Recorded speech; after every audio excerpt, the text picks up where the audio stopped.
Bonjour à tous.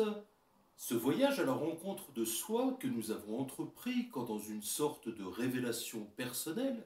ou au cours d'un choc existentiel, nous avons entrevu la possibilité d'une vie plus authentique et plus vaste, n'est autre que le cheminement qui nous mènera à accomplir notre vocation spirituelle en incarnant notre noblesse humaine. Tant que notre vie est totalement assujettie aux exigences de notre ego, qui s'est développé dans l'adaptation au monde et pour assurer notre survie, nos énergies et nos moyens alimentent son fonctionnement quasi automatique et inconscient,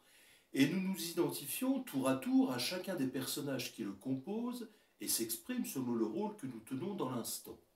Nous n'accédons à notre être le plus intime, à notre essence vivante, dépositaire des dons uniques qui nous caractérisent,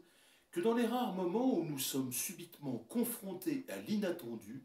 et privés du recours immédiat à nos habitudes et nos protections. C'est pourquoi les accidents de la vie sont si fréquemment les occasions qui nous ramènent à nous-mêmes en déstabilisant l'équilibre précaire de nos échafaudages intérieurs. Mais en répondant à ce désir d'être qui nous a traversés et poussés au changement, nous avons commencé à développer une présence à nous-mêmes qui réactive cette essence et la tire du sommeil dans lequel elle était enfermée. En progressant dans la connaissance de soi grâce à la pratique de l'observation, nous jetons une lumière de plus en plus vive sur les impostures de l'ego et ses prétentions à usurper notre réelle identité.